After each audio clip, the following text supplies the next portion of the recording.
शरीयत के अंदर उमर की नहीं चल सकती है, सरदार टोले के सरदारों की चलेगी। शरीयत के अंदर उमर की नहीं चल सकती है, सरदार टोले के अमीर और सरदार टोले के चौधरियों की चलेगी। मेरे भाइयों, शरीयत चलेगी तो जनाब मोहम्मद रसूलुल्लाह के तरीके से चलेगी, न के मौलवी जर्जीस के, न के मौलवी फला के, न के फला चौधरी के और न के फला सरमायादार के। और अगर कोई इन तमाम दलीलों के बावजूद अपनी चलाता है तो वो अपने आप को रसूल बनाने का दावा कर रहा है, वो अपने आप को इस्लाम का मोजिद बनाने का दावा कर रहा है। ये दलील नहीं चलेगी कि साहब शेरशाहबादी में ये होता है, साहब फला ये होता है। मौलवी जर्जीस ने 20 साल जंग की है, 20 साल मैंने किसी मौलवी के सामने घुटने नहीं टेके हैं। तब जाकर मुअज्जमपुर की मस्जिद से एक कब्र खोदी गई है और वहां से मुर्दा निकाला गया है और कब्रिस्तान में मुंतकिल किया गया है। देर सही लेकिन इस्लाम की शरीयत पर अमल हुआ है, क्योंकि अल्लाह के रसूल ने फरमाया है जहां कब्र होगी वहां नमाज नहीं होगी। 20 साल के बाद ही सही, देर से सही, लेकिन वहां के लोगों ने तब माना है और फिर वही किया है जो शरीयत के अंदर था। फिर मेरी बात पर कलिया चक के सारे मौलवियों ने कहा बात तो वही सही है जो जर्जीस साहब बताते आए। 20 साल के बाद उस पर अमल हुआ है। शरीयत वो नहीं है जो शेरशाहबादी में हो रही है, शेरशाही में हो रही है। शरीयत वो नहीं है जो इधर हो रही है या उधर हो रही है। शरीयत वो है जो जनाब मोहम्मद रसूलुल्लाह ने बताई है। हजरत उमर कानून बना रहे हैं, औरतें नमाज पढ़ने ना आए, इस कानून को सबसे पहले तोड़ने वाली उनकी बीवी पैदा होती है। नहीं मानूंगी आपके कानून को, नहीं मानूंगी आपके कानून को। इसलिए नहीं मानूंगी क्योंकि हमें इजाजत मोहम्मद रसूलुल्लाह ने दी है। मेरे भाइयों, जरूरत के तहत कोई चीज कुछ दिनों तक, जमाना बहुत तेजी के साथ आगे बढ़ रहा है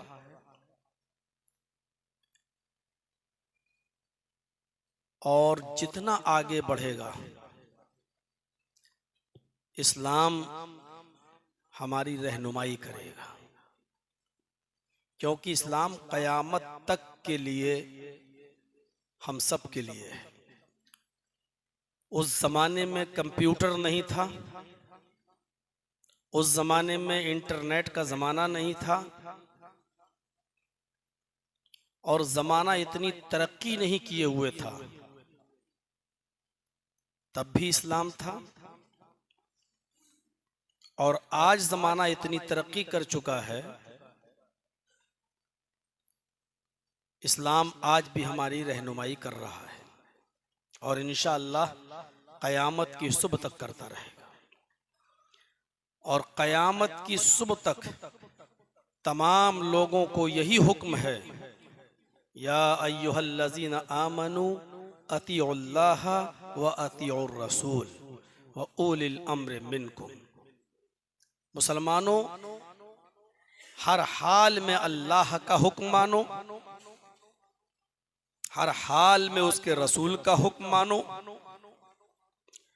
व उलिल अम्र मिनकुम, तुम में से जो लोग साहिबे अम्र हैं, अमीर हैं, प्रेसिडेंट हैं, हाकिम हैं, तुम उनकी भी बात मानो, उलमा की, उनका भी कहा मानो। लेकिन अगर दीन के किसी मामले में इख्तिलाफ हो जाए, दीन के किसी मामले में झगड़ा हो जाए, दो लोग दो तरीके की बातें करने लगे, फरुद्दूहु इलल्लाहि वर रसूल, तो उस चीज को अल्लाह और उसके रसूल की तरफ पलट दो। एक मसले को जानने की कोशिश कीजिएगा। रमजानुल मुबारक के महीने में हम और आप लास्ट में फितरा निकालते हैं, फितरा जिसको बोलते हैं सदक़तुल फित्र। उसकी मिक़दार एक सा है, एक सा 4 मुद का होता है। अरबी में जो एक मुद होता है, अरबी मुद सऊदिया का 4 मुद का 1 सा होता है और 1 सा 2.5 किलो का होता है। 2.5 किलो यानी 2.25 सेर। ये पुराने जमाने के जो लोग हैं वो जानते होंगे सेर किसको कहते हैं। हम लोगों को तो अब पता नहीं है कि शेर क्या होता है, छटांग क्या होता है, बस सुनते आए हैं। बस जो पुराने ज़माने के लोग हैं वो जानते हैं कि शेर किसको कहते हैं, किलो किसको कहते हैं। किलो तो खैर अब हम लोग भी जानते हैं। 2.25 शेर जिसका वजन वेट आज के हिसाब से 2.5 किलो होता है। तो अल्लाह के नबी सल्लल्लाहु अलैहि वसल्लम ने हुक्म दिया था कि खजूर, मुनक्का, किशमिश, पनीर, जौ और जो चीजें तुम खाते हो, जो तुम्हारे यहाँ की ग़िज़ा है वहां की, उसमें से तुम 1 सा यानी 2.5 किलो फी नफर, हर शख्स की तरफ से, हर आदमी की तरफ से तुम दोगे। ईद का चांद हो जाने के बाद से लेकर नमाज ईद से पहले दिया जा सकता है। 2-4 दिन पहले दे दो चलेगा, लेकिन ईद की नमाज के बाद सदक़तुल फ़ित्र फिर अदा नहीं होगा। आम सदका हो जाएगा वो, लेकिन सदक़तुल फ़ित्र नहीं कहलाएगा। वो आप दे सकते हो। अमीर माविया रज़ी अल्लाह ताला अन्हु को जब मुल्क शाम का गवर्नर बनाया गया, वहां का अमीर बनाया गया, तो वहां जब गेहूं आया, तो गेहूं की कीमत वहां बहुत ज्यादा थी। तो उन्होंने देखा कि 2.5 किलो गेहूं जितने में आता है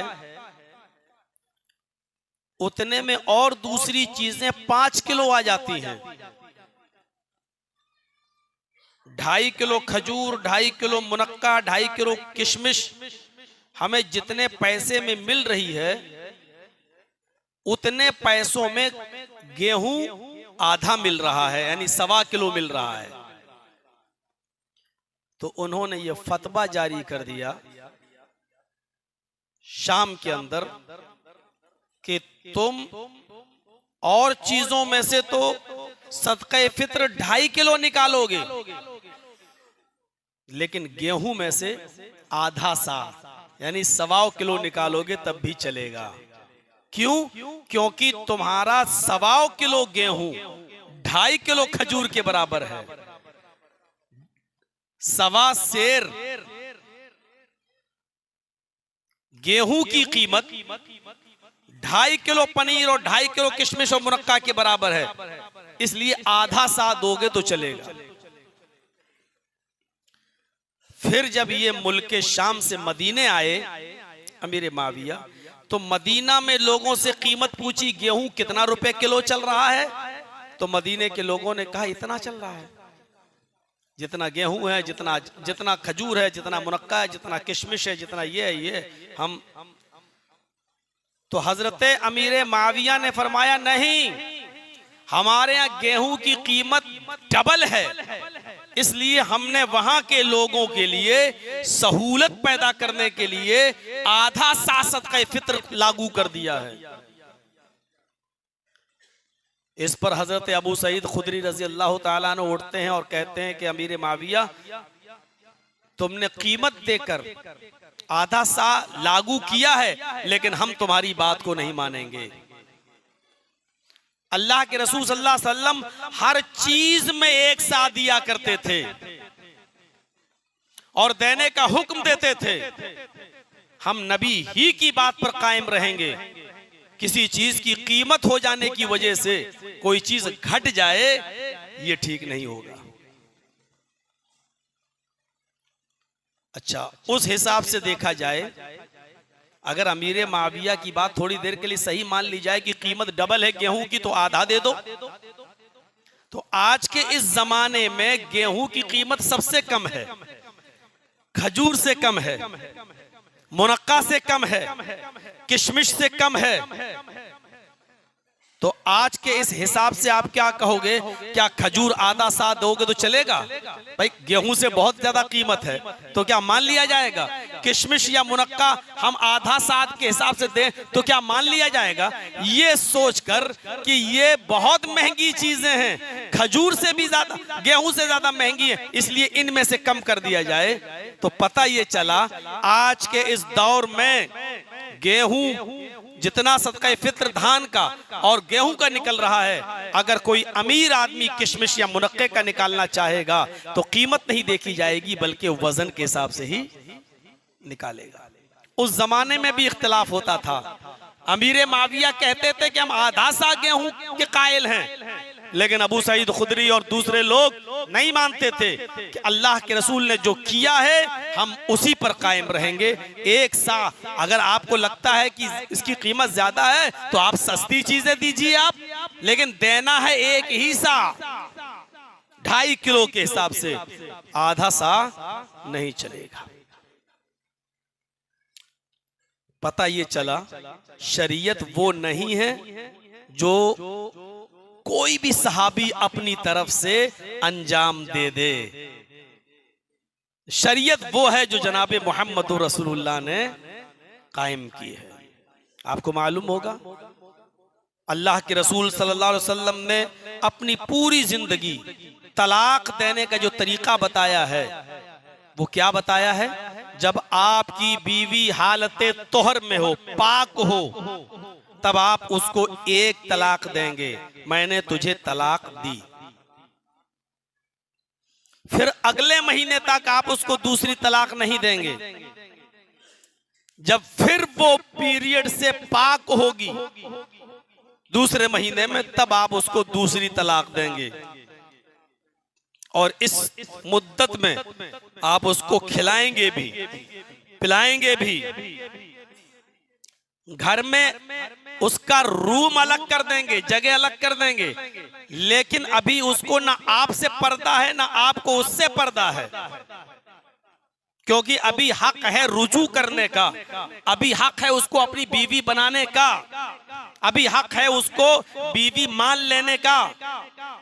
और जब दूसरा महीना भी पूरा हो जाए तब तीसरे महीने में जब वो नहा धोकर पाक हो जाएगी पीरियड से, तब आप उसको तीसरी तलाक देंगे। और जहां तीसरी तलाक देंगे वो आपके लिए हराम हो जाएगी। उसी वक्त आपको उससे और उसको आपसे पर्दा करना होगा, उस वक्त वो आपकी जिम्मेदारी से निकल जाएगी। तलाक का ये तरीका बताया। और अल्लाह के नबी के जमाने में किसी सहाबी ने अपनी बीवी को 3 तलाक दी, तलाक तलाक तलाक, या मैंने तुझको तीनों तलाक दी। अल्लाह के नबी को पता चला, वो आए, अल्लाह के नबी सल्लल्लाहु अलैहि वसल्लम मैंने अपनी बीवी को तीनों तलाक दे दी, तल्लक तो सलासन। आपने कहा फी मजलिसिन वाहिद, एक ही मजलिस में, एक ही बार में? कहा, आपने कहा ये तो एक ही है, ये तो एक ही है, जाओ और अपनी बीवी को रुजू कर लो। नबी अकरम सल्लल्लाहु अलैहि वसल्लम ने 3 तलाकों को कभी 3 नहीं माना। नबी का इंतकाल हो गया, अबू बकर का जमाना आया, हजरत अबू बकर सिद्दीक ने भी अपने जमाने खिलाफत में कभी 3 को 3 नहीं माना। जब भी कोई 3 तलाक देता था वो एक ही मानते थे और रुजू करने का हुक्म दे दिया करते थे। हजरत उमर फारूक का जमाना आया तो उमर फारूक ने भी 3 तलाक को अपने जमाने में 2 साल तक एक ही माना, 3 नहीं माना, एक ही माना। लेकिन जब देखा कि लोगों ने बहुत ज्यादा तलाक देना शुरू कर दी तो उमर फारूक ने लोगों को तलाक देने से रोकने के लिए, चूंकि हाकिम थे, अमीर थे, जिम्मेदार थे, इसलिए बतौरे सजा के, बतौरे दीन नहीं, याद रखिएगा, बतौरे दीन नहीं, बतौरे शरीयत नहीं, बल्कि एक हाकिम होने की हैसियत से बतौरे सजा के उन्होंने 3 को 3 मान लिया और हुक्म दे दिया, आज के बाद जो भी अपनी बीवी को 3 तलाक एक साथ देगा हम उसको 3 मान लेंगे और शौहर को अलग कर देंगे, बीवी को अलग कर देंगे, ताकि लोग डर जाएं और अपनी बीवी को 3-3 तलाकें न दें। लेकिन लोग डरे नहीं, और उन्होंने फायदा उठाया। अब तो अच्छा बना दिया, अब तो जल्दी छुटकारा मिल जाएगा। अभी तक तो 3 देते थे तो 1 मान लिया जाता था, इंतजार किया जाता था, लोग बीच में पड़ जाते थे, सुलह करा दिया करते थे, रुजू कर लिया जाता था। अब बहुत अच्छा किया उमर ने, 3 को 3 मान लिया। अब तो यहाँ 3 बार 2 वो हराम, सुलह का दरवाजा ही बंद हो गया, बातचीत के दरवाजे ही बंद हो गए। इसका उल्टा नुकसान हुआ। हजरत उमर फारूक ने तो बतौर सजा के कायम की थी, लेकिन इसका उल्टा हुआ। जब इंतकाल के करीब आए हजरत उमर तो रोने लगे और फरमाया, काश मैंने नबी के कानून को न बदला होता, काश मैंने तलाक को उसी तरीके से रहने दिया होता जिस तरीके से जनाब मोहम्मद रसूलुल्लाह के जमाने में चली आ रही है। और फिर उमर फारूक के जमाने में बहुत से लोग ऐसे थे जो 3 तलाक़ें देने के बाद भी अपनी बीवी को रुजू करते थे, और लोग कहते थे कि उमर फारूक ने यह कानून बनाया है। तो लोग कहते थे कि मैं उमर के कानून को मानूं या जनाब मोहम्मद रसूलुल्लाह के कानून को मानूं। और जब ये मुकदमा उमर फारूक के पास आता था कि देखो इसने अपनी बीवी को 3 तलाक दी और 3 के बाद भी रख रहा है, तो कहा उमर फारूक ने, क्या मैंने 3 को 3 कायम नहीं कर दिया? कि हाँ किया है। फिर तुमने अपनी बीवी को कैसे रख लिया है? तुमने मेरी बात क्यों नहीं मानी? तो उस सहाबी ने जवाब दिया, आए उमर, मैं ईमान जनाब मोहम्मद रसूलुल्लाह पर लाया हूँ, आप पर नहीं। जब हमारे नबी ने 3 को 3 नहीं माना तो आप कौन होते हैं 3 को 3 मानने वाले? मैं अपनी बीवी के साथ रहूंगा ताकि आप कुरान से और हदीस से, कुरान से या अल्लाह के रसूल की किसी हदीस से हमें दलील नहीं दोगे कि 3 तलाक के बाद बीवी हराम हो जाती है एक साथ। हजरत उमर कहते हैं इसको जाने दो, इसने मेरे सामने जनाब मोहम्मद रसूलुल्लाह की हदीस मांगी है जो मेरे पास नहीं है। देख रहे हैं आप, हजरत उमर फारूक ने देखा फितना फैल गया है, औरतों के मस्जिद में आने से अब फितना हो रहा है, तो उन्होंने अपने जमाने में औरतों को मस्जिद में आने से रोक दिया और फरमाया कि तुम मस्जिद में नहीं आओगे। औरतों को मना कर दिया कि आज के बाद तुम्हारा मस्जिद में आना मना है, जाओ अपने घरों में नमाज पढ़ो। एक शख्स आता है, उसने कहा अमीरुल मोमिनीन, ऊपर मस्जिद के अंदर एक पर्दा पड़ा हुआ है। हजरत उमर फारूक ने कहा कि देख कर आओ, औरतें तो नहीं आई हैं। एक साहबी जाते हैं, कहते हैं अमीरुल मोमिनीन, औरतें तो नहीं आई हैं लेकिन आपकी बीवी आई हुई है। गौर कर रहे हैं, सरदार टोले के सरदारों सुनो, सरदार टोले के चौधरियों सुनो, सरदार टोले के सरमायादारों सुनो, पैसे वालों सुनो, दौलतमंदों सुनो। हजरत उमर फारूक ने अपनी बीवी को बुलाया, मैंने औरतों को मस्जिद में नमाज पढ़ने आने से मना किया है, तुम क्यों आई हो?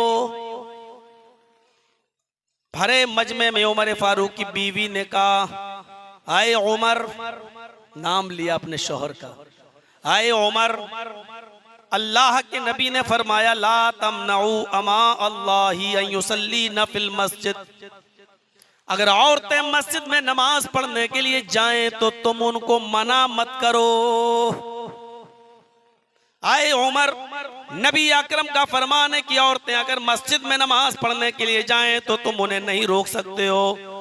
तो आप कौन होते हैं रोकने वाले? बहैसियत बीवी शौहर का कोई हुक्म होगा मैं मानूंगा, मैं मानूंगी, लेकिन अगर दीन के काम में आप किसी काम के करने न करने का हुक्म दूंगी तो मैं आजाद देंगे तो मैं आजाद हूँ। आपकी बात मान भी सकती हूँ, नहीं भी मान सकती हूँ। ला मासियता फिल खालिक, खालिक की मासियत में अल्लाह की नाफरमानी में किसी की इताअत नहीं की जाएगी। जहाँ अल्लाह और उसके रसूल की नाफरमानी हो रही हो वहाँ मैं आपकी इताअत नहीं करूंगी। मैं मस्जिद में नमाज पढ़ने आऊंगी या फिर मुझे हुक्म दिखाइए कि अल्लाह के रसूल सल्लल्लाहु अलैहि वसल्लम ने कभी औरतों को मस्जिद में नमाज पढ़ने से रोका हो। फरमाया मेरी बीवी जाओ, ऊपर पर्दा पड़ा हुआ है, तुम नमाज पढ़ सकती हो। फिर हजरत उमर ने मिंबर पे खड़े होकर कहा, लोगों, मैंने तो जरूरत को देखते हुए एक सजा मुतय्यन की है, एक कानून बनाया ताकि औरतें फितने से बच जाएं। अब सवाल पैदा होता है कि आप अपनी बीवी को क्यों नहीं रोक रहे हो? मेरी बीवी मेरे मेरे सामने मोहम्मद रसूलुल्लाह का फरमान सुनाती है, उस फरमान को सुनाने के बाद फिर मेरी हिम्मत नहीं होती है कि मैं उसको रोक सकूं। शरीयत के अंदर उम्र की नहीं चल सकती है, सरदार टोले के सरदारों की चलेगी। शरीयत के अंदर उम्र की नहीं चल सकती है, सरदार टोले के अमीर और सरदार टोले के चौधरियों की चलेगी। मेरे भाइयों, शरीयत चलेगी तो जनाबे मोहम्मद रसूलुल्लाह के तरीके से चलेगी, न के मौलवी जर्जीस के, न के मौलवी फला के, न के फला चौधरी के और न के फला सरमायादार के। और अगर कोई इन तमाम दलीलों के बावजूद अपनी चलाता है तो वो अपने आप को रसूल बनाने का दावा कर रहा है, वो अपने आप को इस्लाम का मोजिद बनाने का दावा कर रहा है। ये दलील नहीं चलेगी कि साहब शेरशाहबादी में ये होता है, साहब फला ये होता है। मौलवी जर्जीस ने 20 साल जंग की है, 20 साल मैंने किसी मौलवी के सामने घुटने नहीं टेके हैं, तब जाकर मुअज्जमपुर की मस्जिद से एक कब्र खोदी गई है और वहां से मुर्दा निकाला गया है और कब्रिस्तान में मुंतकिल किया गया है। देर सही लेकिन इस्लाम की शरीयत पर अमल हुआ है, क्योंकि अल्लाह के रसूल ने फरमाया है जहां कब्र होगी वहां नमाज नहीं होगी। 20 साल के बाद ही सही, देर से सही, लेकिन वहां के लोगों ने तब माना है और फिर वही किया है जो शरीयत के अंदर था। फिर मेरी बात पर कलिया चक के सारे मौलवियों ने कहा बात तो वही सही है जो जर्जीस साहब बताते आए। 20 साल के बाद उस पर अमल हुआ है। शरीयत वो नहीं है जो शेरशाहबादी में हो रही है, शेरशाही में हो रही है। शरीयत वो नहीं है जो इधर हो रही है या उधर हो रही है। शरीयत वो है जो जनाब मोहम्मद रसूलुल्लाह ने बताई है। हजरत उमर कानून बना रहे हैं, औरतें नमाज पढ़ने ना आए, इस कानून को सबसे पहले तोड़ने वाली उनकी बीवी पैदा होती है। नहीं मानूंगी आपके कानून, नहीं मानूंगी आपके कानून को। इसलिए नहीं मानूंगी क्योंकि हमें इजाजत मोहम्मद रसूलुल्लाह ने दी है। मेरे भाइयों, जरूरत के तहत कोई चीज कुछ दिनों तक रह सकती है, लेकिन जब वो जरूरत खत्म हो जाए तो फिर आपको लौटना वहीं पड़ेगा जहां शरीयत है। जरूरत के तहत मान लीजिए मस्जिद में बहुत गर्मी है, उस जमाने में पंखे नहीं थे, जरूरत के तहत पंखे लगा दिए गए। इन पंखों का इस्लाम से कोई ताल्लुक नहीं है। आप ये नहीं कह सकते हैं कि पंखे में पढ़ी जाने वाली नमाज ज्यादा सवाब वाली है और बगैर पंखे में पढ़ी जाएगी तो उसमें कम सवाब मिलेगा। आप ये नहीं कह सकते। लेकिन जमाना तरक्की कर गया, मस्जिदों में एसी लग गई तो पंखे हटा दिए गए। जरूरत दूसरी हुई, पहली चीज को खत्म कर दिया। पहले जमाने में लोग जूते और चप्पल पहनकर नमाज पढ़ा करते थे। पढ़िए बुखारी शरीफ, पढ़िए मुस्लिम, पढ़िए अबू दाऊद। खुद अल्लाह के नबी सल्लल्लाहु अलैहि वसल्लम नमाज पढ़ा रहे हैं और आपके पीछे आपके साहबा नमाज पढ़ रहे हैं। अचानक आपने अपने पैरों से दोनों जूतों को उतारा। नमाज में नियत बंदी है और आपने अपने दोनों जूतों को उतार कर वज़अहुमा फी यसारी, अपने बाएं तरफ रख दिया, लेफ्ट साइड में। सहाबा किराम तो पीछे खड़े थे, हम नमाज पढ़ाएंगे तो हमारे पीछे लोग होंगे ना। तो जब सहाबा किराम ने देखा अल्लाह के नबी ने नमाज में जूते उतार दिए तो उन्होंने भी जूते उतारे और उन्होंने भी अपने अपने बाएं तरफ रख दिए। जब अल्लाह के नबी ने सलाम फेरा, अस्सलामु अलैकुम व रहमतुल्लाह, अस्सलामु अलैकुम व रहमतुल्लाह। अल्लाह के नबी ने जब मुक्तदियों की तरफ चेहरा किया तो सबकी चप्पलें जूते उतरे हुए देखे हैं। भाई एक आदमी दो जूते तो 50 आदमी में 100 हो जाएंगे। अरे ये क्या है? आपने तुम लोगों ने जूते क्यों उतारे? हदीस के अल्फाज सुनेंगे, मा हमालकुम अला इल्काइ निआलिकुम। अरे तुम्हें जूते उतारने के लिए किसने कहा था? अगर जूते पहनकर नमाज पढ़ना मना होता तो मैं तुम्हें पहले ही मना कर देता कि भाई जूते उतार दो। लेकिन तुम तो मेरे पीछे जूते पहनकर नमाज पढ़ रहे थे, ये जूते क्यों उतार दिए तुमने? मा हमालकुम अला इल्काइ निआलिकुम, तुम्हें जूते उतारने के लिए किसने कहा? तो साहबे किराम तो सीधे साधे थे बेचारे, क्या जवाब दिया? अय अल्लाह के रसूल, हमें क्या मालूम, हमको तो इतना मालूम है जो इमाम को करना चाहिए वो मुक्तदी को करना चाहिए। आप हमारे इमाम थे, आप नमाज पढ़ा रहे, आपने जूते उतारे तो आपको देखकर हमने भी जूते उतार दिए। यही जवाब है, सीधा साधा जवाब है। आपने उतारे तो हमने भी उतार दिए। अल्लाह के नबी ने अब क्या कहा, फरमाया नहीं, हमने तो अपने जूते इसलिए उतारे क्योंकि नमाज की हालत में जिब्राइल आए मेरे पास और मुझे बताया कि आपके दोनों जूतों में गंदगी लगी हुई है। आप कहीं से गुजर रहे थे, कोई गंदी चीज आपके पैरों में, जूतों में लग गई, आपके पैरों में जो जूते पहने उसमें गंदगी लगी हुई है। जब जिब्राइल ने मुझे ये बताया तो मैंने अपने दोनों जूतों को उतार कर अपने बाएं तरफ रख दिया। लोगों, तुम नमाज पढ़ा करो तो जूते न उतारा करो। हाँ, मस्जिद में आने से पहले, मस्जिद में दाखिल होने से पहले अपने दोनों जूतों को देख लिया करो। अगर उसमें गंदगी लगी हुई हो तो मिट्टी पर रगड़ लिया करो। ऐसे ऐसे मिट्टी पर रगड़ लिया करो। जमीन की पाक मिट्टी तुम्हारे जूते को पाक कर देगी। उसको रगड़ कर फिर मस्जिद में आया करो और उसी जूते में नमाज पढ़ा करो। देखिए, उस जमाने में मस्जिदें पक्की नहीं हुआ करती थी, जमीन बहुत गर्म हो जाया करती थी। खड़े होकर नमाज पढ़ने में 2 मिनट भी खड़े होंगे तो पैरों में फलक पड़ जाया करते थे। वहां ऐसी जरूरत की चीजें नहीं थी, पंखे नहीं थे, एसियां नहीं थी, मस्जिद को ठंडे रखने के लिए कोई चीज नहीं थी। वहां जरूरत थी तो आपने जूते पहनकर नमाज पढ़ने की इजाजत दी है। अब हमारी मस्जिदें ठंडी हैं, छतें पक्की हो जाती हैं और मस्जिदों की सफाई सुथराई को देखते हुए जरूरत महसूस की गई, इसलिए अब मस्जिद के बाहर जूते उतारने का और चप्पलों का इंतजाम कर दिया गया, जायज है। उस जमाने में नहीं था, पहन के पढ़ा गया। और आज भी आप देख लीजिए, जनाजे की नमाज जूते और चप्पल पहनकर ही पढ़ी जाती है आज भी, क्योंकि वो रोड पे पढ़ी जाती है, सड़क पे पढ़ी जाती है और जूते और चप्पल पहनकर नमाज पढ़ने में कोई बुराई नहीं है। अगर आप किसी जंगल में नमाज पढ़ रहे हैं और आप जूते पहने हुए हैं और जूते आपके साफ हैं तो आज भी आप जूते पहनकर नमाज पढ़ सकते हैं। शरीयत इस बात की इजाजत देती है, चप्पल पहनकर भी नमाज पढ़ सकते हैं, शरीयत इस बात की इजाजत देती है। अब आप कहोगे अच्छा नहीं लगता मौलाना जूते पहन के नमाज पढ़ें, अच्छा नहीं लगता, तो शरीयत तुम्हारे दिमाग से नहीं चलेगी। क्या चीज अच्छा लगता है, क्या नहीं अच्छा? गाना सुनना अच्छा लगता है, गाना गाना अच्छा लगता है, अपनी माँ बहन बेटियों को बेपर्दा कलिया चक के मॉल में घुमाओ, ये अच्छा लगता है? जूते पहन के नमाज पढ़ना अच्छा नहीं लगता साहब। शरीयत हमारे और आपके हिसाब से नहीं चलेगी। शरीयत ने इजाजत दे दी तो दे दी, माना जाएगा। आपका दिल गवारा नहीं करता है तो आपके दिल पर शरीयत, हर इंसान के दिल के हिसाब से शरीयत चलने लगे तब तो चूचू का मुरब्बा बन जाएगी। कोई आदमी का दिल कुछ चाहेगा, किसी का कुछ चाहेगा, किसी का कुछ चाहेगा। सुनिए, एक और मसला इसी में वजाहत के साथ बता दूं। अल्लाह के नबी सल्लल्लाहु अलैहि वसल्लम के जमाने में भी पूरी जिंदगी जुमे की एक ही अजान होती थी।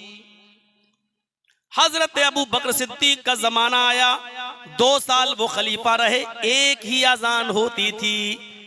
हजरत उस्मान गनी रज़ी अल्लाह ताला अन्हु का जमाना आया, 12 साल खिलाफत की।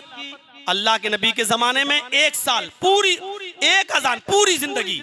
हजरत उमर अबू बकर का जमाना आया, 2 साल उनके जमाने में पूरी एक अजान। हजरत उमर का जमाना आया, उमर फारूक ने कितने साल खिलाफत की? 10 साल। अजान कितनी होती थी? एक। उमर फारूक के पूरे जमाने में एक अजान। उसके बाद उस्मान गनी का जमाना आया, लोगों की तादाद बढ़ गई, बहुत ज्यादा लोग फैल गए, घड़ियां नहीं थी, माइक नहीं था, अलार्म का जमाना नहीं था, इसलिए लोग मस्जिद के आसपास दुकानें खोले हुए बैठे थे। उनको नमाज के जुमे का पता नहीं चल पाता था कि जुमे का वक्त हुआ या नहीं हुआ। इसलिए कभी कभी जब अजान मिंबर पर बैठने के बाद होती थी तो उनकी सुन्नतें छूट जाया करती थी, इसलिए उनको पता नहीं चल पाया। तो हजरत उस्मान गनी रज़ी अल्लाह ताला अन्हु ने लोगों को इत्तला देने के लिए, लोगों को बताने के लिए कि अब जुमे की नमाज का वक्त करीब हो चुका है, है, आप मस्जिद में आइए। इसलिए एक अजान उन्होंने और दिलवाई, और वो अजान मस्जिद के अंदर नहीं दिलवाई, वो अजान उसी बाजार में मकाम ज़ौरा नाम का एक मकाम था, एक बाजार था जिसका नाम ज़ौरा था, उस मकाम ज़ौरा पर जाकर एक अजान दिलवाई। कहा इस अजान की ये इतला है, ये हकीकत में अजान नहीं है, ये इतला है। चूंकि घंटी बजाना इस्लाम में जायज़ नहीं, भोंपू बजाना जायज़ नहीं, ढोल बजाना जायज़ नहीं, इसलिए इतला देने के लिए यही तरीका था कि अजान ही दे दी जाए, अल्लाह का नाम पुकारा जाए। इसलिए हजरत उस्मान गनी ने मकाम ज़ौरा पर एक अजान दिलवाई। इस अजान का मतलब ये था कि लोगों अब अपनी दुकानें बंद करके मस्जिदों के अंदर जाओ, जिसके कानों में आवाज पहुंच गई वो सुन ले कि अब मस्जिद में जुमे का वक्त करीब हो गया है, तुम्हारे जुमे की नमाज के एहतिमाम के लिए अजान दिलवाई जा रही है, लिहाजा तुम मस्जिद की तरफ जाओ। इस अजान के होते ही जो बाजार में दी गई लोग सुन लेते थे, तो उसके बाद अपनी दुकानें बंद कर दिया करते थे और फौरन मस्जिद में आ जाया करते थे। हजरत उस्मान ने जो किया वो गलत नहीं किया, वो उस वक्त की जरूरत थी, लेकिन आज के जमाने में उस जरूरत को खत्म कर दिया गया है। घड़ियों ने उस जरूरत को पूरा कर दिया, मोबाइल ने उस जरूरत को पूरा कर दिया, लाउड स्पीकर ने उस जरूरत को पूरा कर दिया, और हमारे मोबाइलों में लगे हुए अलार्म ने उस जरूरत को पूरा कर दिया। जब ये जरूरत ही नहीं रही तो अब उस अजान की भी जरूरत बाकी नहीं रही। मेरे प्यारे साथियों, अब कोई अजान को सुन्नत समझ के करता है तो वो गलत है, क्योंकि सुन्नत वही है जो जनाब मोहम्मद रसूलुल्लाह ने अदा की थी, और वो एक अजान थी। सुन्नत वही है जो हजरत अबू बकर ने दी, और वो एक ही अजान थी। सुन्नत वही है जो हजरत उमर ने अपने 10 साल खिलाफत के जमाने में अदा की, और वो एक ही अजान थी। सुन्नत वो नहीं है, वो एक जरूरत थी जो उस्मान गनी ने की है, लेकिन उस जरूरत को पूरा होने के बाद उस अजान को मेरे भाइयों बंद कर देना चाहिए। हजरत उस्मान ने तो अजान दिलवाई थी कहाँ, मकाम ज़ौरा पर, लेकिन उस्मान गनी के बाद अली का जमाना आया, उमर इब्ने अब्दुल अजीज का जमाना आया, उसके बाद ये जमाना बहुत आगे बढ़ते बढ़ते फिर मरवान इब्ने हकम का जमाना आया। जब मरवान का जमाना आया, इस कमबख्त इंसान ने क्या किया, मकाम ज़ौरा से वो अजान हटाकर मस्जिद में दिलवाना शुरू कर दी। जो अजान हजरत उस्मान ने बाजार में दिलवाई थी, इस बिदाती शख्स ने उस अजान को मस्जिद में लाकर दाखिल कर दिया कि अब अजान मस्जिद में दी जाएगी।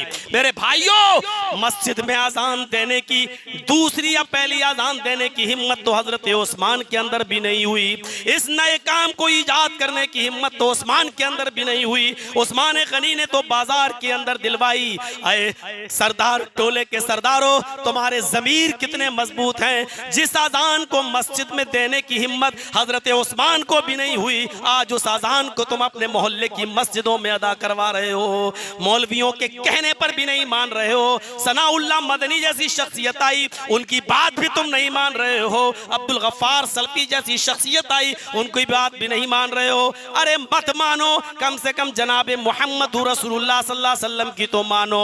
अल्लाह के नबी सल्लल्लाहु अलैहि वसल्लम के जमाने में ये अजान एक ही दी जाती थी। मैं ये नहीं कह रहा हूँ कि हजरत उस्मान ने गलत किया, जरूरत के तहत किया, लेकिन अब वो जरूरत नहीं है। आपको डॉक्टर ने दवा दी, खाइए, बुखार उतर गया, अब आप नहीं खाएंगे। जब जरूरत थी तो आपने खाया, जरूरत के तहत डॉक्टर ने दवा दी, आपको 5 दिन की दवा दी, 3 दिन में आप सही हो गए। अब जरूरत नहीं कि आप खाएं, जरूरत के तहत दी गई, जरूरत पूरी हो गई, खत्म कर लीजिए। अब आप बार बार क्यों जाएंगे और डॉक्टर की दवा सही हो जाने के बाद क्यों खाएंगे? जब वो जरूरत खत्म हो गई तो अब हमें उस अजान को खत्म कर देना चाहिए। यही शरीयत है। आज नहीं मानोगे मेरे भाइयों, कोई बात नहीं, लेकिन जर्जीस का तजर्बा ये बता रहा है, 2 साल बाद मानोगे, 4 साल बाद मानोगे, 6 साल बाद मानोगे, 10 साल बाद मानोगे। अगर अपने आप को अहले हदीस कहते हो तो मानना ही पड़ेगा, मानना ही पड़ेगा। जर्जीस ने ये खुराफात अपने इलाके में भी बंद कराई, जर्जीस ने ये खुराफात अपने इलाके में भी बंद कराई। अब आप कहोगे इसको खुराफात कह रहे हो? जरूरत के तहत जो चीज न की जाए वो खुराफात है, वो खुराफात है। जो चीज जितनी जहां खर्च करनी चाहिए वो जरूरत उससे ज्यादा फजूल खर्ची है। फजूल खर्ची है। शादी अगर आपकी 1 लाख रुपए में हो सकती है, अगर आप 5 लाख रुपए खर्च कर रहे हैं तो फजूल खर्ची है। और कुरान में आया है इन्नल मुबज्जिरीना कानू इख्वान शयातीन, फजूल खर्ची करने वाले शैतान के भाई हैं। मेरे भाइयों, जो जरूरत से ज्यादा जो चीज आप खर्च करेंगे वो फजूल खर्ची। जिस चीज की अब जरूरत नहीं है, क्या आपको नहीं मालूम 12:15 बजे अजान होती है, आपके पास घड़ियां नहीं है, आपके पास मोबाइल नहीं है, क्या आपको पता नहीं चलता है? इसके बाद फिर क्यों अजान दी जाती है कि साहब आज भी बहुत से लोगों के पास घड़ी नहीं है। तो ठीक है, फिर जोहर की कैसे पढ़ते हैं, फिर असर की कैसे पढ़ते हैं, फिर सैटरडे और संडे को कैसे पढ़ते हैं? फिर दिलवाइए आप उसमें भी एक और अजान, क्या अब जोहर का वक्त हो गया है? नहीं, जब आप ऐसा नहीं कर सकते तो ऐसा भी नहीं कर सकते हैं, आपकी दलील नहीं चलेगी। मुझे कोई एक आदमी जुमे के खुतबे के बाद जब मैं रूम में जाऊं तो एक आदमी ये कहने ना आए मेरे पास सऊदी अरब में दी जाती है तो, खाने काबा में होती है तो, खाने काबा में भी अब एक होगी। मेरा तजर्बा बता रहा है, पहले 20 रकात तरावी होती थी और आज से 5 साल पहले तक होती रही 20 रकात तरावी, और 5 साल पहले बंद कर दी गई 20 रकात तरावी। अब सिर्फ 8 रकात तरावी हो रही है, क्योंकि कुरान और हदीस पर वो अमल अब शुरू हो चुका है। सऊदी अरब में चूंकि चला रहा है एक रस्म, और तुर्कों की हुकूमत ने ये शर्त लगाई थी कि देखो हम छोड़ तो रहे हैं लेकिन तुम्हें इन शर्तों पर अमल करना होगा, तब हुकूमत हम छोड़ेंगे। किन शर्तों पर? एक तो मदीने में जो अल्लाह के रसूल की जहां कब्र है उसका गुंबद जो है गुंबद खजरा वो हरे रंग का रहेगा, वो आप चेंज नहीं करेंगे। सऊदी गवर्नमेंट ने कहा ठीक है मैं मान लेता हूं तुम्हारी शर्त, चलो थोड़ी देर के लिए तरावी 20 रकात होगी। कहा ठीक है मैं इसको भी मान लेता हूं। जुमे की 2 अजानें होंगी, चलो ये भी मान लेता हूं। और 4 मुसल्ले होंगे, हनफी पर हनफी इमाम पढ़ाएगा, शाफी पर शाफी इमाम पढ़ाएगा, मालिकियों पर मालिकी इमाम पढ़ाएगा, हम्बलियों के लिए हम्बली इमाम पढ़ाएगा। सऊदी अरब ने धीरे धीरे धीरे धीरे 4 मुसल्ले खत्म कर दिए, 4 मुसल्ले खत्म कर दिए और 20 रकात तरावी खत्म कर दी। अब 2 चीजें रह गई हैं, धीरे धीरे मसलहत के तहत ये दोनों चीजें भी इंशाअल्लाह वहां से खत्म हो जाएगी। पहले क्या होता था खाने काबा में, लोग कहते थे 4 इमाम चारों बरहक, सब सही है, तो हनफी इमाम आता था और अजान देता था, अल्लाहु अकबर अल्लाहु अकबर। अजान देने के बाद ला इलाहा इल्लल्लाह कहने के बाद माइक में ऐलान होता था ये हनफी मसलक की नमाज है, कोई शाफई नमाज पढ़ने के लिए ना आए। खाने काबा में जब शाफी अजान देता था तो कहता था अल्लाहु अकबर और ला इलाहा इल्लल्लाह कहने के बाद ऐलान करता था ये शाफी मसलक की नमाज है, कोई हनफी हम्बली और मालिकी नमाज पढ़ने ना आए। खाने काबा की एक मस्जिद में 4-4 मुसल्ले हुआ करते थे, हनफी के मुसल्ले पर शाफई और शाफई के मुसल्ले पर हनफी हम्बली और मालिकी नमाज नहीं पढ़ा करते थे। 4 अजानें हुआ करती थी, लोगों को बड़ी तकलीफ हुआ करती थी, अजान हनफियों की है, शाफई की, मालिकी की, हम्बली की, इसके पीछे इन्हीं की नमाज होगी, हमारी नमाज नहीं होगी। अल्लाह गरीक़े रहमत फरमाए शाह सऊद खानदान के ऊपर, जब वो आए जिनके नाम पर सऊदी अरब का नाम पड़ता है, उस खानदान पर अल्लाह रहम फरमाए। इन्होंने 4 मुसल्लों को खत्म करके सिर्फ एक मुसल्ला इब्राहिमी कायम रखा, जहां हजरत इब्राहिम अलैहिस्सलाम ने नमाज पढ़ाई थी और जहां अल्लाह ने उनको पूरी कौम का इमाम करार दिया था और फरमाया आप एक ही इमाम सऊदी गवर्नमेंट का रहेगा और उसके पीछे सबको नमाज पढ़ना पड़ेगी। इमामों शाफियों को भी, हनफियों को भी, मालिकियों को भी, हम्बलियों को भी। मेरे भाइयों इख्तिलाफ खत्म कर दिया और एक मुसल्ला कायम कर दिया। अल्लाह उनको जन्नतुल फिरदौस नसीब फरमाए। मेरे भाइयों मेरी कोई दुश्मनी नहीं है सरदार टोले के लोगों आपसे, अगर दुश्मनी होती तो हम आते ही क्यों। आप तो वो लोग हैं कि यहाँ के बुजुर्गों ने, यहाँ के सरदारों ने, यहाँ के बुजुर्गों ने, यहाँ की औरतों ने हमारे लिए दुआएं की थी। जब हम जेल की सलाखों में थे ये प्रोग्राम मेरा यहाँ तय हो चुका था, लेकिन जब हम जेल के अंदर भेजे गए, चले गए, तो फिर मौलाना अब्दुल गफ्फार साहब को हमारी जगह पर यहाँ बुलाया गया। यहाँ दुआएं हुई हमारे लिए, मस्जिदों में दुआएं हुई हमारे लिए, औरतों ने रोजे रखे हमारे लिए, तहज्जुद की नमाजें पढ़ी हमारे लिए, उन्होंने दुआएं की।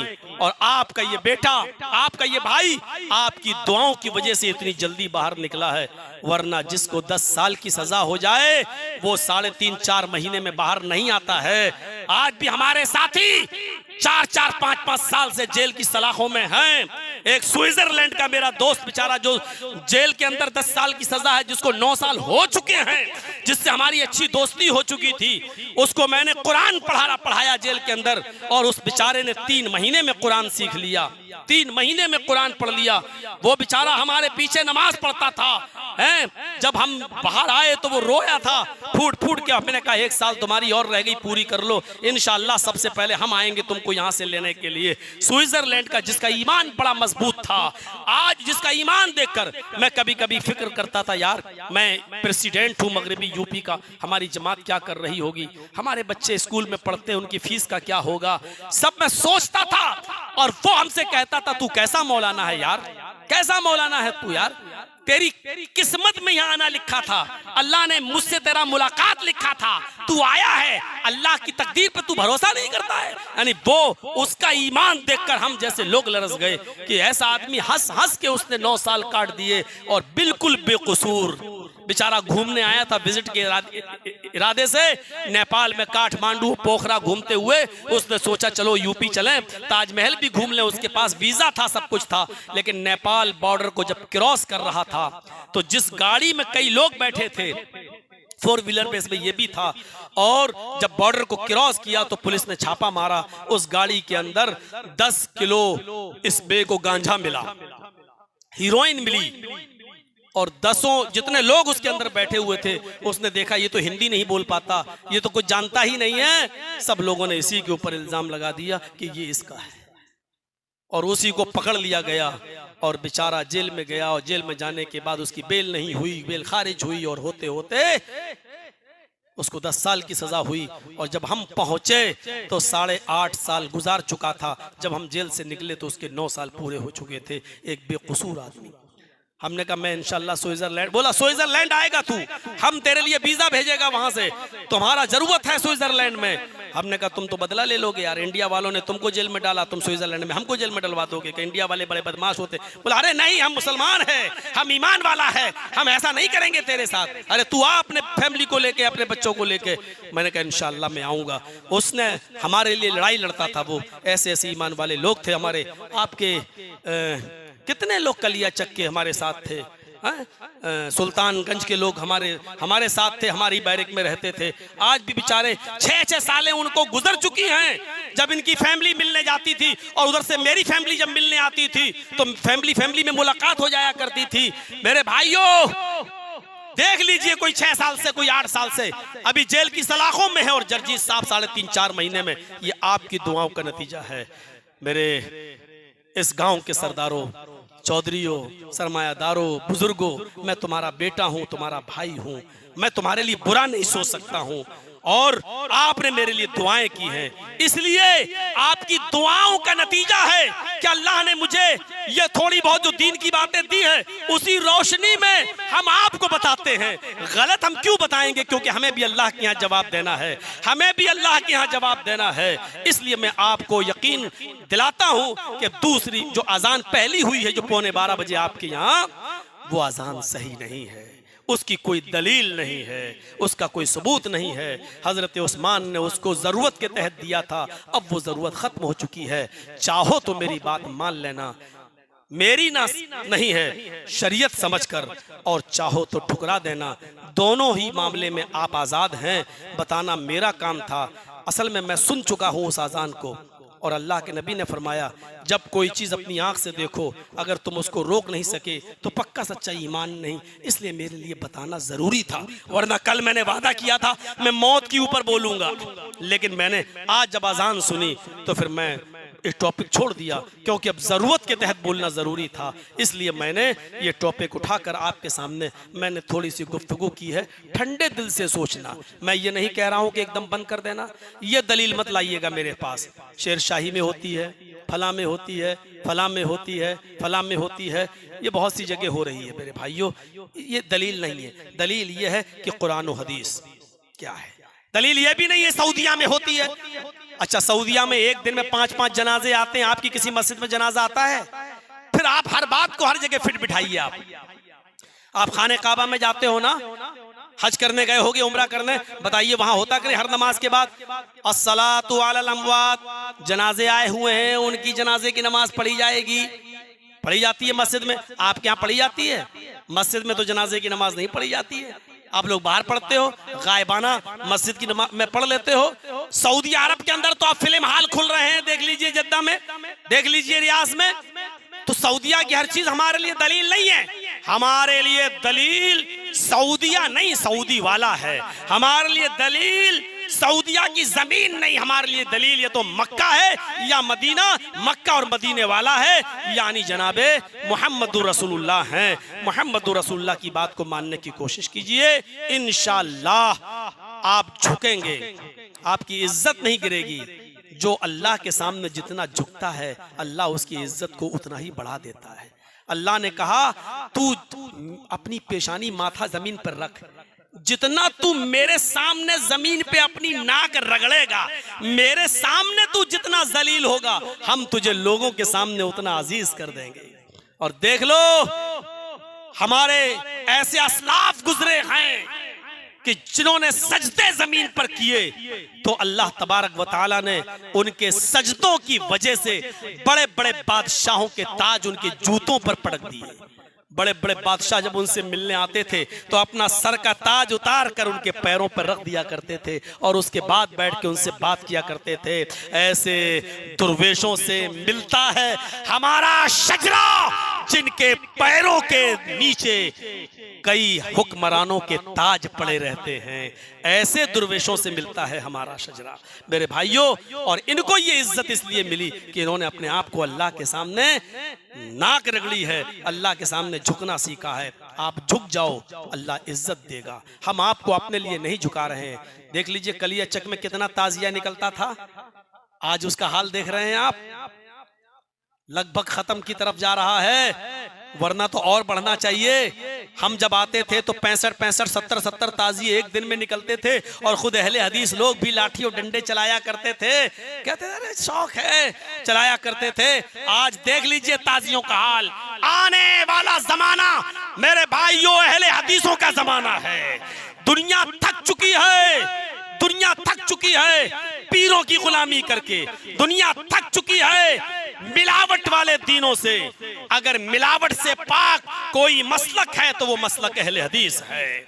दुनिया में कोई मसलक ऐसा नहीं जिसके अंदर मिलावट ना हो। किसी ने इमामों को मिलाया, किसी ने बुजुर्गों को मिलाया, किसी ने पीरों को मिलाया, किसी ने अपने अपने हस्तियों को मिलाया। अगर इन तमाम चीजों से पाक, अगर मिलावट से साफ सुथरा कोई दीन है तो वो अहले हदीस दीन है। ना बुजुर्गों की चलती है, ना इमामों की चलती है, ना पीरों की चलती है, ना वलियों की चलती है। यहाँ चलती है तो सिर्फ जनाबे मोहम्मद रसूलुल्लाह की चलती है। यहाँ अगर बुजुर्ग है सबसे बड़ा तो आमिना का लाल है, मोहम्मद रसूलुल्लाह है, या उसके असहाब अबू बकर सिद्दीक उमर फारूक हैं। और अगर अबू बकर उमर और उस्मान की भी कोई बात अगर मोहम्मद से टकरा जाती है तो हम मोहम्मद रसूलुल्लाह की बात को मान लेते हैं और अबू बकर और उमर फारूक और हजरत अली, हजरत उस्मान की बात को हम छोड़ देते हैं, क्योंकि हमारा सबसे बड़ा बुजुर्ग अगर कोई है तो वो जनाबे मोहम्मद रसूलुल्लाह हैं, क्योंकि अल्लाह ने उनको बुजुर्ग बनाया। वरफ़अना लका ज़िक्रक, ऐ मोहम्मद हमने आपके जिक्र को बुलंद कर दिया। मोहम्मदुर रसूलुल्लाह, हमने मोहम्मद को अल्लाह का रसूल बनाकर भेजा। इन्ना आतैना कल कौसर, ऐ नबी हमने आपको बहुत सी भलाइयां दी। अल्लाह ने बुजुर्ग बनाया है मोहम्मद रसूलुल्लाह को, और जिसको अल्लाह बुजुर्ग बनाए उसको उसकी कुर्सी से कोई उतार नहीं सकता। मौलवी जर्जिस को मौलवी किसने बनाया? मेरे माँ बाप ने, आपने, मेरे असातिज़ा ने। ये गांव का सरदार है, इसको किसने बनाया? आप लोगों ने। ये बहुत बड़ा आलिम है, इसको किसने बनाया? आप लोगों ने, ये बहुत बड़ा बुजुर्ग है, किसने बनाया? आपने। लेकिन मुहम्मदुर रसूलुल्लाह को बुजुर्ग हमने और आपने नहीं बनाया, अल्लाह ने बनाया। मुहम्मदुर रसूलुल्लाह हमने और आपने जिसको बुजुर्ग बनाया है वो गलती कर सकता है, लेकिन अल्लाह जिसको बुजुर्ग बनाए वो गलती नहीं कर सकता है, इसलिए कि अल्लाह उसको बुजुर्ग बनाता ही नहीं है जो गलती करे। अल्लाह ने उस जिसको बुजुर्ग बनाया वो गलती कर ही नहीं सकता, और जो गलती ना कर सके वो हस्ती है मुहम्मदुर रसूलुल्लाह सल्लल्लाहु अलैहि वसल्लम की। इसलिए नबी अकरम की बात को मानिए और तस्लीम कीजिए और उन्हीं पर अपनी जान निछावर कीजिए, कुर्बान कीजिए। मैंने 1 बजे तक का वादा किया था, लेकिन चूंकि 10 मिनट मुझे ही लेट हो गया तो इसलिए मैंने इधर 10-15 मिनट बढ़ा दिया। मुझे उम्मीद है कि इंशाअल्लाह आप हमारी इस तकरीर से फायदा उठाएंगे और कुरान और हदीस पर अमल करने की कोशिश करेंगे। जज्बात में अगर कोई बात मेरी बुजुर्गों के, बड़ों के और हमसे उम्र में जो बड़े हैं उनके खिलाफ अगर कोई बात निकली है और उनको बुरा लगा है तो तहे दिल से उसकी माफी भी चाहते